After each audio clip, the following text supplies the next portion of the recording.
Story number 1. My 18-year-old daughter, Meg, is in college. She moved in with her boyfriend a few months ago, which left her old bedroom empty.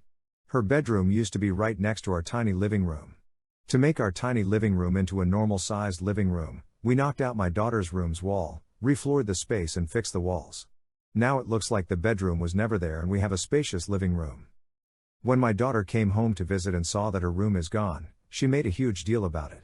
She got all emotional and said if we never wanted to let her move back, we should have just said so instead of completely demolishing her room. I told her that if anything happens and she needs to move back, we will welcome her and she could sleep on the couch as long as she wants. But she accused us of wanting to get rid of her forever and for her to never visit us since we got rid of her room so fast, only a few months after she moved out, and we should have waited longer. AITA for not waiting longer with the renovation? Comment number 1. YTA. Is it that hard to talk with your own kid before doing something drastic? Not even a warning? That's cold. Edit, this sub isn't do I legally have the right? Obviously, SE has the legal right as the owner. It's AITA. Yes, Op is an asshole. Comment number 2. AITA for not waiting longer with the renovation? No. But YDA for poor communication skills because you never seemed to have told her until she visited you and she got blindsided by the room where she grew up in no longer existing and every trace of it ever being there removed. Comment number 3. YTA. Is it your house? Sure. But when college kids say they're going to visit their parents, they say they're going home. And you took a part of that, her safe space that she grew up in, without so much as a heads up. Just because you can, doesn't mean you're not an if you do. Comment number 4. YTA, why wouldn't you at least warn her? If I came home one day and my room was straight up demolished and I wasn't even expecting it, I'd be a bit crushed and feel unwanted too. Story number 2. When my sister 35 was 25, she gave birth to my nephew who passed away soon after birth.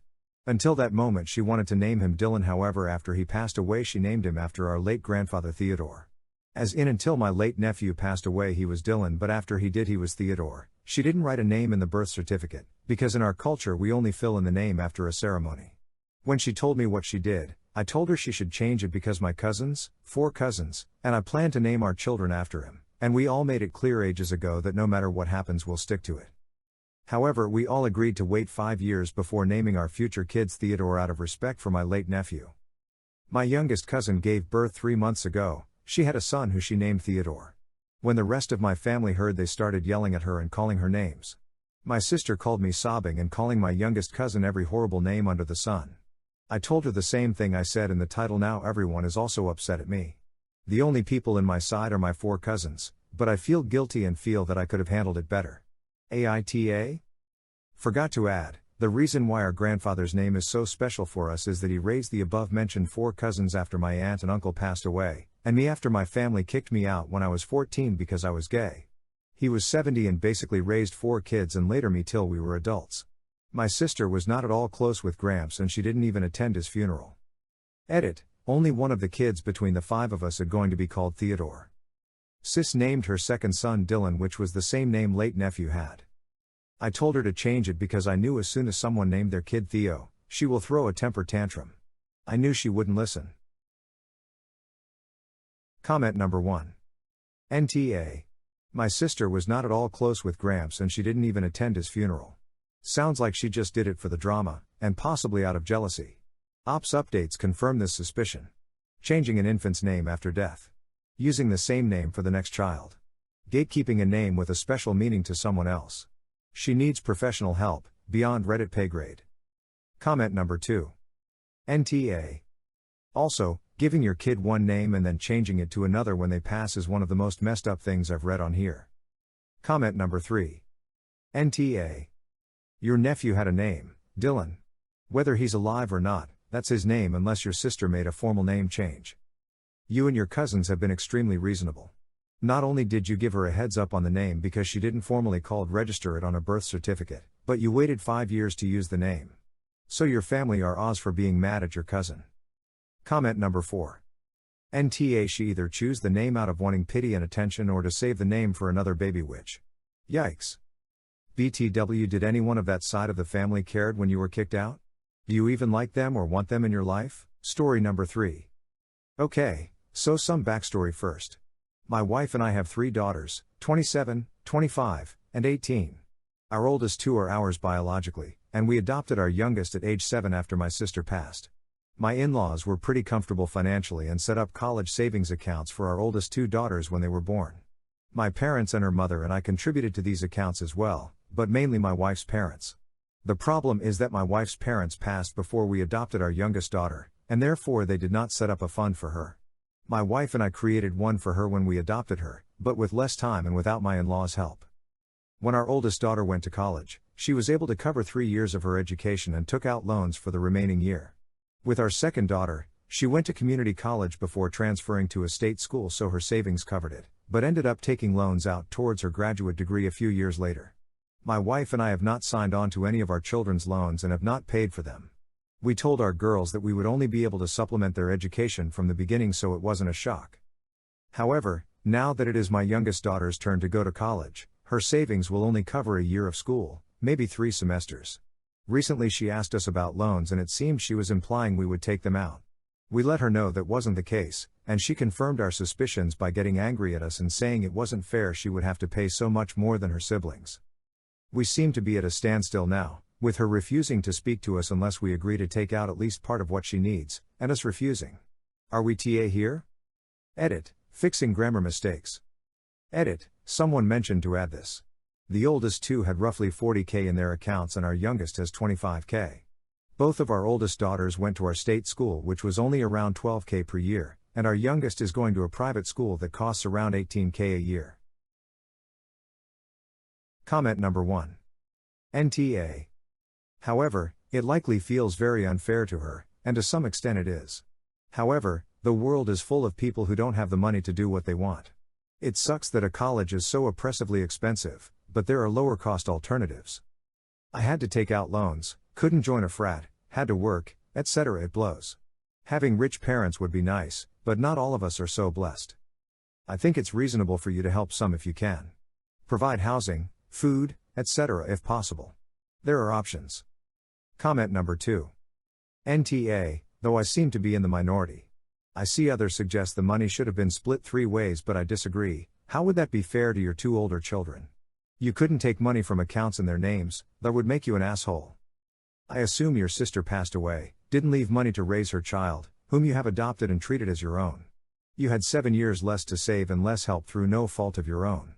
I honestly don't see how you can be called an asshole here. Is it unfortunate? Yes, but you absolutely aren't an asshole, though you seem to have raised one. Comment number 3. NTA. I don't get why people are saying you are being unfair. She may have less money, but she also chose a different route. You said your middle went to community college first and saved, then took a loan. Both of your own kids took loans, so yes, the younger one may have to also.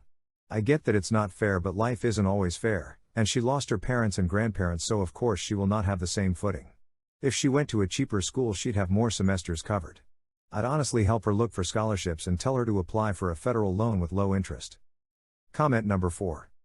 NaH. From your comments it looks like you didn't really have enough time to save for the youngest child before she was in college. As you said, the majority of the money for the other 2 was paid for by the grandparents, so it's not like you were in a good enough financial place to fund the youngest college. At the same time, your youngest has every right to be upset. Being adopted is hard, and when there's any type of unequal treatment, it's hard not to look at the through lens of being adopted. She likely expected not to have to worry too much about college tuition until closer to the end of her schooling. What it comes down to for me is the difference between pre-planned savings and student loans. Taking on debt for the youngest is not in the same realm as grandparents putting away money for the older 2 children. I still think the situation is unfair, but things like this can happen in mixed families. Story number 4. I, 41F, live with my husband, 41M, and daughters, 10, 17. Husband is a picky eater, which I've known about for 20 years. I'm used to making food and having husband and our kids making faces, gagging, taking an hour to pick at a single serving, or just outright refusing to eat. My husband is notorious for coming home from work, taking one look at the dinner I've made, and opting for a frozen pizza. Most of the meals I make cater to their specific wants. Like spaghetti, 10F only eats the plain noodles. 17F eats the noodles with a scrambled egg on top, no sauce. Husband only eats noodles with a specific brand of tomato sauce with ground beef in it. If I use any other sauce, even homemade, I'm going to be eating leftovers for a week. So it's just the one recipe of spaghetti. These days, husband complains that we have a lot of the same meals, over and over. It's true, but when I've explained why that's true, it doesn't seem to sink in. I can only make a few things that everyone in the family will reliably eat, and those get old. A couple of nights ago I made a shepherd's pie. I used a new recipe with seasoned ground beef, 3/3 like, peas, 2/3 like, and tomatoes, 1/3 like, 1/3 tolerate, with a turmeric mashed potato top layer. 2/3 will eat mashed potato. Predictably, 10F ate a single bite, then gagged and ended up throwing hers away. 17F ate part of a single bowl, then put hers in the trash. Husband came home late and wasn't hungry. I was so tired of reactions to my food and putting in the effort for years, and it all finally came down on me at once. I burst into tears and cried all night and the next morning. So I told my husband that I was done cooking. From here on out, he would be responsible for evening meals. I would still do breakfast for the girls, and lunch when they weren't in school, but otherwise it was up to him. He said, "What about when I work late?" I told him he needed to figure it out. I told him that between him and the girls, I no longer found any joy in cooking and baking, that I hated the way he and the girls made me feel when they reacted to my food, that I was tired of the yuck faces and refusals to eat when I made something new, and that it broke my heart every time. This morning, he had to work, so he got up early to do some meal prep. He was clearly angry. He said he doesn't understand why I said I hated him. He said he doesn't know what to do and thinks I'm being unfair and punishing him. He said I make things that don't appeal to kids sometimes, and I can't expect them to like it when I make Greek-style lemon chicken soup. 17F enjoyed it, 10F and husband hated it. I countered that I make plenty of chicken nuggets, mac and cheese, grilled cheese, etc., but that picky or not, there's such a thing as respect for a person's efforts. So, Reddit, AITA? Comment number 1. Of course NTA. OP, you have the patience of a saint to have cooked all these years and put up with their dismissive comments. They have to experience what it is like to have to sort out their own meals, to everyone's liking. Then maybe they will be more appreciative of your efforts. Comment number 2. 17-year-old needs to learn to cook. When she goes to college or out into the world, nobody is going to give a damn about her picky eating habits. She will shop/cook or starve. Comment number 3. If he can afford to be that picky, he needs to cater to himself. You're not a short order cook, and no one is helping you. NTA. He knows what things he will eat, he should also know how to prepare them, not just how to make faces at what you prepare. Comment number 4. NTA at all. Lots of people would have refused to cook anymore, except maybe for the youngest, years ago. He's a grown-up, he can figure it out and potentially deal with the same frustration you have faced all these years. Good luck to him.